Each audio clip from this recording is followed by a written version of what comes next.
The hour is late, the fire burns low, and outside the night is cold and wet. You found your way back to the study. I am Ambrose Thorne, and I have a story to tell you. Tonight's tale comes from the pen of Mr. W. W. Jacobs, first published in the autumn of 1902, and counted ever since among the finest cautionary tales ever written in our language. It is a tale of 3 wishes, carelessly made and terribly answered.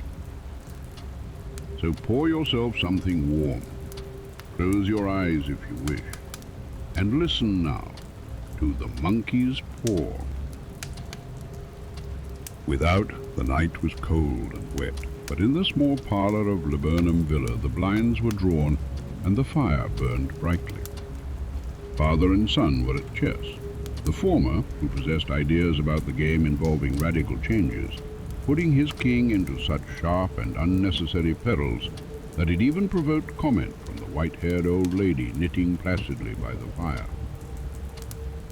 "Hark at the wind," said Mr. White, who, having seen a fatal mistake after it was too late, was amiably desirous of preventing his son from seeing it. "I'm listening," said the latter, grimly surveying the board as he stretched out his hand. "Check." "I should hardly think that he'd come tonight," said his father, with his hand poised over the board. "Mate," replied the son. "That's the worst of living so far out," bawled Mr. White, with sudden and unlooked-for violence. "Of all the beastly, slushy, out-of-the-way places to live in, this is the worst. Pathway is a bog, and the road's a torrent. I don't know what people are thinking about. I suppose because only 2 houses in the road are let, they think it doesn't matter." "Never mind, dear," said his wife soothingly. "Perhaps you'll win the next one." Mr. White looked up sharply, just in time to intercept a knowing glance between mother and son. The words died away on his lips, and he hid a guilty grin in his thin grey beard. "There he is," said Herbert White, as the gate banged to loudly and heavy footsteps came towards the door. The old man rose with hospitable haste, and opening the door was heard condoling with the new arrival. The new arrival also condoled with himself, so that Mrs. White said, "Tut, tut," and coughed gently as her husband entered the room, followed by a tall, burly man, beady of eye and rubicund of visage. "Sergeant Major Morris," he said, introducing him. The sergeant major shook hands, and taking the proffered seat by the fire, watched contentedly while his host got out whiskey and tumblers and stood a small copper kettle on the fire. At the 3rd glass, his eyes got brighter, and he began to talk, the little family circle regarding with eager interest this visitor from distant parts, as he squared his broad shoulders in the chair and spoke of wild scenes and doughty deeds, of wars and plagues and strange peoples. 21 years of it," said Mr. White, nodding at his wife and son.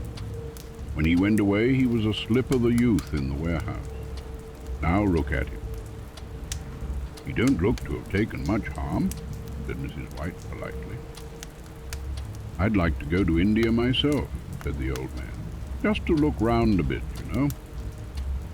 "Better where you are," said the sergeant major, shaking his head. He put down the empty glass and, sighing softly, shook it again. "I should like to see those old temples and fakirs and jugglers," said the old man. "What was that you started telling me the other day about a monkey's paw or something, Morris?" "Nothing," said the soldier hastily. "Leastways, nothing worth hearing."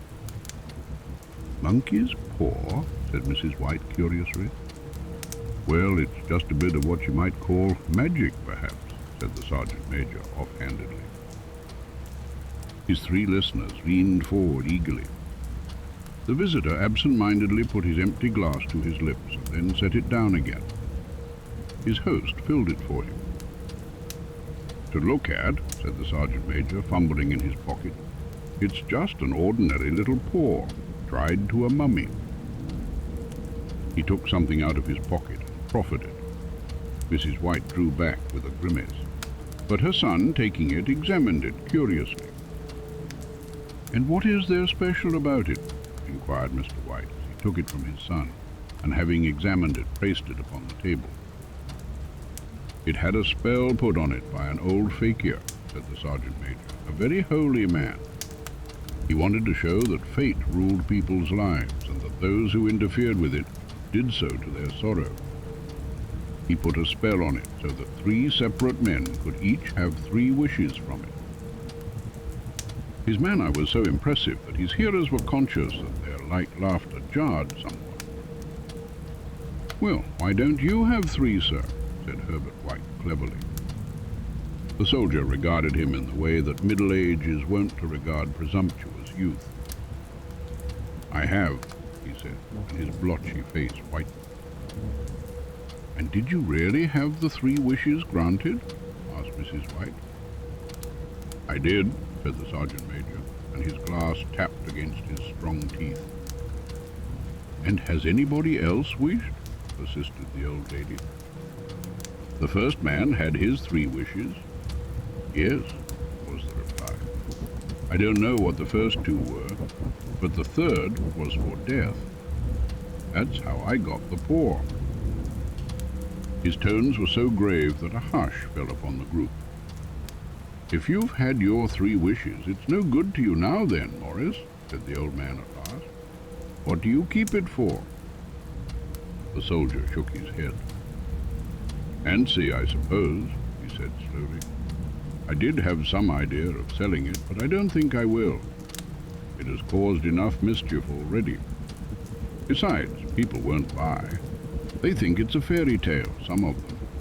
And those who do think anything of it want to try it first and pay me afterward." "If you could have another 3 wishes," said the old man, eyeing him keenly, "would you have them?" "I don't know," said the other. "I don't know." He took the paw, and dangling it between his forefinger and thumb, suddenly threw it upon the fire. White, with a slight cry, stooped down and snatched it off. "Better let it burn," said the soldier solemnly. "If you don't want it, Morris," said the other, "give it to me." "I won't," said his friend doggedly. "I threw it on the fire. If you keep it, don't blame me for what happens. Pitch it on the fire again, like a sensible man." The other shook his head and examined his new possession closely. "How do you do it?" he inquired. "Hold it up in your right hand and wish aloud," said the sergeant major, "but I warn you of the consequences." "Sounds like the Arabian Nights," said Mrs. White, as she rose and began to set the supper. "Don't you think you might wish for 4 pairs of hands for me?" Her husband drew the talisman from his pocket, and then all 3 burst into laughter, as the sergeant major, with a look of alarm on his face, caught him by the arm. "If you must wish," he said gruffly, "wish for something sensible." Mr. White dropped it back in his pocket, and placing chairs, motioned his friend to the table.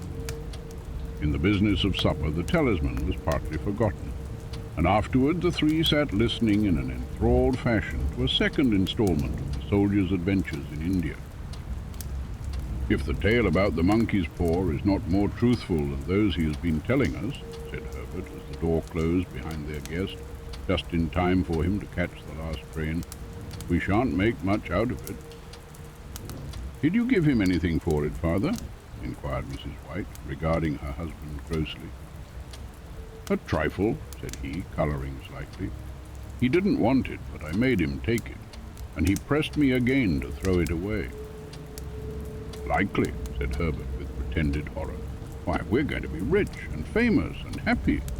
Wish to be an emperor, father, to begin with. Then you can't be henpecked." He darted round the table, pursued by the maligned Mrs. White, armed with an antimacassar. Mr. White took the paw from his pocket and eyed it dubiously. "I don't know what to wish for, and that's a fact," he said slowly. "It seems to me I've got all I want." "If you only cleared the house, you'd be quite happy, wouldn't you?" said Herbert, with his hand on his shoulder. "Well, wish for £200 then. That'll just do it." His father, smiling shamefacedly at his own credulity, held up the talisman as his son, with a solemn face somewhat marred by a wink at his mother, sat down at the piano and struck a few impressive chords. "I wish for £200, said the old man distinctly. A fine crash from the piano greeted the words, interrupted by a shuddering cry from the old man. His wife and son ran towards him.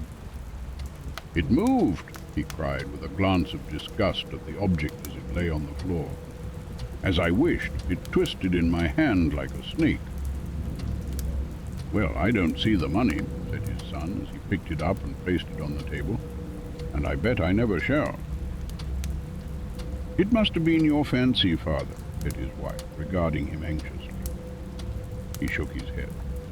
"Never mind, though. There's no harm done, but it gave me a shock all the same." They sat down by the fire again while the two men finished their pipes. Outside, the wind was higher than ever, and the old man started nervously at the sound of a door banging upstairs. A silence unusual and depressing settled upon all three, which lasted until the old couple rose to retire for the night. "I expect you'll find the cash tied up in a big bag in the middle of your bed," said Herbert as he bade them good night, "and something horrible squatting up on top of the wardrobe, watching you as you pocket your ill-gotten gains." He sat alone in the darkness, gazing at the dying fire and seeing faces in it. The last face was so horrible and so simian that he gazed at it in amazement. It got so vivid that, with a little uneasy laugh, he felt on the table for a glass containing a little water to throw over it. His hand grasped the monkey's paw, and with a little shiver he wiped his hand on his coat and went up to bed. In the brightness of the wintry sun next morning, as it streamed over the breakfast table, he laughed at his fears. There was an air of prosaic wholesomeness about the room which it had lacked on the previous night, and the dirty, shriveled little paw was pitched on the sideboard with a carelessness which betokened no great belief in its virtues. "I suppose all old soldiers are the same," said Mrs. White. "The idea of our listening to such nonsense. How could wishes be granted in these days? And if they could, how could £200 hurt you, father?" "Might drop on his head from the sky," said the frivolous Herbert. "Morris said the things happened so naturally," said his father, "that you might, if you so wished, attribute it to coincidence." "Well, don't break into the money before I come back," said Herbert as he rose from the table. "I'm afraid it'll turn you into a mean, avaricious man, and we shall have to disown you." His mother laughed, and following him to the door, watched him down the road, and returning to the breakfast table, was very happy at the expense of her husband's credulity. All of which did not prevent her from scurrying to the door at the postman's knock, nor prevent her from referring somewhat shortly to retired sergeant majors or bibulous habits when she found that the post brought a tailor's bill. "Herbert will have some more of his funny remarks, I expect, when he comes home," he said as they sat at dinner. "I dare say," said Mr. White, pouring himself out some beer. "But for all that, the thing moved in my hand. That I'll swear to." "You thought it did," said the old lady soothingly. "I say it did," replied the other. "There was no thought about it. I had just... What's the matter?" His wife made no reply. He was watching the mysterious movements of a man outside who, peering in an undecided fashion at the house, appeared to be trying to make up his mind to enter. In mental connection with the £200, she noticed that the stranger was well dressed and wore a silk hat of glossy newness. 3 times he paused at the gate and then walked on again. The 4th time he stood with his hand upon it, and then with sudden resolution flung it open and walked up the path. Mrs. White at the same moment placed her hands behind her, and hurriedly unfastening the strings of her apron, put that useful article of apparel beneath the cushion of her chair. She brought the stranger, who seemed ill at ease, into the room. He gazed at her furtively and listened in a preoccupied fashion as the old lady apologized for the appearance of the room and her husband's coat, a garment which he usually reserved for the garden. She then waited as patiently as her sex would permit for him to broach his business, but he was at first strangely silent. "I was asked to call," he said at last, and stooped and picked a piece of cotton from his trousers. "I come from Moore and Meggins." The old lady started. "Is anything the matter?" she asked breathlessly. "Has anything happened to Herbert? What is it? What is it?" Her husband interposed. There, mother," he said hastily. "Sit down and don't jump to conclusions. You've not brought bad news, I'm sure, sir." And he eyed the other wistfully. "I'm sorry," began the visitor. "Is he hurt?" demanded the mother wildly. The visitor bowed in assent. "Badly hurt," he said quietly, "but he is not in any pain." "Oh, thank God," said the old woman, clasping her hands. "Thank God for that. Thank—" She broke off suddenly as the sinister meaning of the assurance dawned upon her, and she saw the awful confirmation of her fears in the other's averted face. She caught her breath, and turning to her slower-witted husband, laid her trembling old hand upon his. There was a long silence. "He was caught in the machinery," said the visitor at length in a low voice. "Caught in the machinery," repeated Mr. White in a dazed fashion. "Yes." He sat staring blankly out of the window, and taking his wife's hand between his own, pressed it as he had been wont to do in their old courting days, nearly 40 years before. "He was the only one left to us," he said, turning gently to the visitor. "It is hard." The other coughed, and rising, walked slowly to the window. "The firm wished me to convey their sincere sympathy with you in your great loss," he said without looking round. "I beg that you will understand I am only their servant and merely obeying orders." There was no reply. The old woman's face was white, her eyes staring, and her breath inaudible. On the husband's face was a look such as his friend the sergeant might have carried into his first action. "I was to say that Moore and Meggins disclaim all responsibility," continued the other. "They admit no liability at all, but in consideration of your son's services, they wish to present you with a certain sum as compensation." Mr. White dropped his wife's hand, and rising to his feet, gazed with a look of horror at his visitor. His dry lips shaped the words, "How much?" £200 was the answer. Unconscious of his wife's shriek, the old man smiled faintly, put out his hands like a sightless man, and dropped, a senseless heap, to the floor. In the huge new cemetery some 2 miles distant, the old people buried their dead and came back to a house steeped in shadow and silence. It was all over so quickly that at first they could hardly realize it, and remained in a state of expectation as though of something else to happen, something else which was to lighten this load, too heavy for old hearts to bear. But the days passed, and expectation gave place to resignation, the hopeless resignation of the old, sometimes miscalled apathy. Sometimes they hardly exchanged a word, for now they had nothing to talk about, and their days were long to weariness. It was about a week after that the old man, waking suddenly in the night, stretched out his hand and found himself alone. The room was in darkness, and the sound of subdued weeping came from the window. He raised himself in bed and listened. "Come back," he said tenderly. "You will be cold." "It is colder for my son," said the old woman, and wept afresh. The sound of her sobs died away on his ears. The bed was warm, and his eyes heavy with sleep. He dozed fitfully, and then slept until a sudden wild cry from his wife awoke him with a start. "The poor!"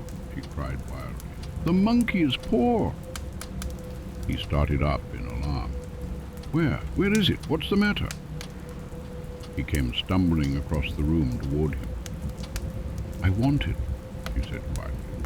You've not destroyed it. It's in the parlor, on the bracket, he replied, marveling. Why? She cried and laughed together, and bending over, kissed his cheek. I only just thought of it, he said. Why didn't I think of it before? Why didn't you think of it?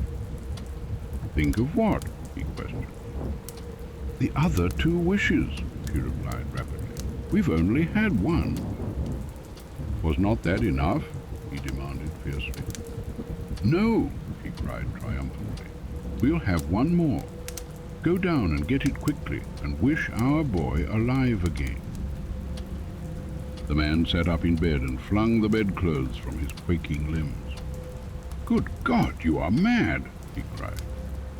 Get it, she panted. Get it quickly, and wish... Oh, my boy, my boy. Her husband struck a match and lit the candle. Get back to bed, he said unsteadily. You don't know what you are saying. We had the first wish granted, said the old woman feverishly. Why not the second? A coincidence, stammered the old man. Go and get it and wish, cried his wife, quivering with excitement. The old man turned and regarded her, and his voice shook. He has been dead 10 days, and besides I would not tell you else, but I could only recognize him by his clothing. If he was too terrible for you to see then, how now? Bring him back, cried the old woman, and dragged him toward the door. Do you think I fear the child I have nursed? He went down in the darkness and felt his way to the parlor, and then to the mantelpiece. The talisman was in its place, and a horrible fear that the unspoken wish might bring his mutilated son before him ere he could escape from the room seized upon him, and he caught his breath as he found that he had lost the direction of the door. His brow cold with sweat, he felt his way round the table and groped along the wall until he found himself in the small passage with the unwholesome thing in his hand. Even his wife's face seemed changed as he entered the room. It was white and expectant, and to his fears seemed to have an unnatural look upon it. He was afraid of her. Wish, she cried in a strong voice. It is foolish and wicked, he faltered. Wish, repeated his wife. He raised his hand. I wish my son alive again. The talisman fell to the floor, and he regarded it fearfully. Then he sank trembling into a chair as the old woman with burning eyes walked to the window and raised the blind. He sat until he was chilled with the cold, glancing occasionally at the figure of the old woman peering through the window. The candle end, which had burned below the rim of the china candlestick, was throwing pulsating shadows on the ceiling and walls, until, with a flicker larger than the rest, it expired. The old man, with an unspeakable sense of relief at the failure of the talisman, crept back to his bed, and a minute or two afterwards the old woman came silently and apathetically beside him. Neither spoke, but lay silently listening to the ticking of the clock. A stair creaked, and a squeaky mouse scurried noisily through the wall.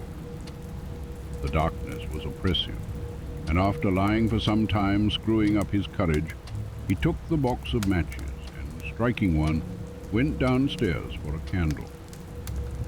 At the foot of the stairs the match went out, and he paused to strike another, and at the same moment a knock, so quiet and stealthy as to be scarcely audible, sounded on the front door. The matches fell from his hand and spilled in the passage. He stood motionless, his breath suspended until the knock was repeated. Then he turned and fled swiftly back to his room and closed the door behind him. A third knock sounded through the house. "What's that?" cried the old woman, starting up.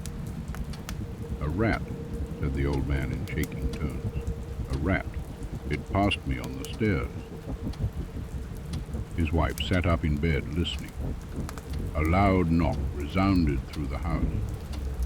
"It's Herbert!" she screamed. "It's Herbert!" He ran to the door, but her husband was before her, and catching her by the arm, held her tightly. "What are you going to do?" he whispered hoarsely. "It's my boy! It's Herbert!"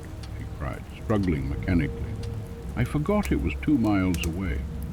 What are you holding me for? Let go! I must open the door!" "For God's sake, don't let it in!" cried the old man, trembling. "You're afraid of your own son!" she cried, struggling. "Let me go! I'm coming, Herbert! I'm coming!" There was another knock, and another.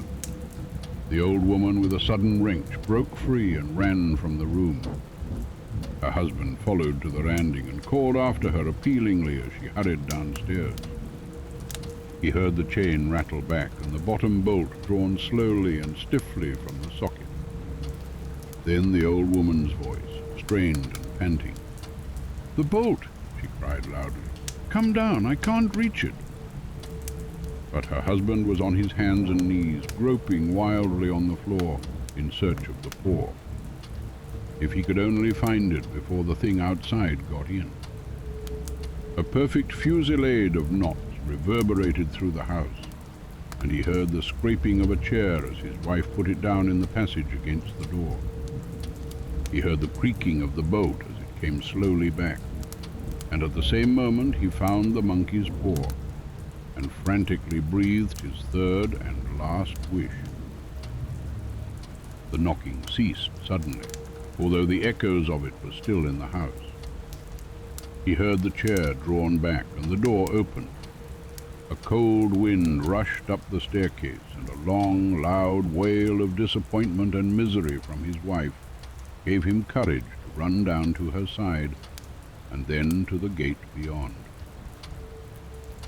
The street lamp, flickering opposite, shone on a quiet and deserted road. The fire is cold now. The road outside is empty, and the lamp flickers on quietly, as if it had never seen a thing. Thank you for listening. If this tale found favor with you, you might leave a small mark of approval before you go.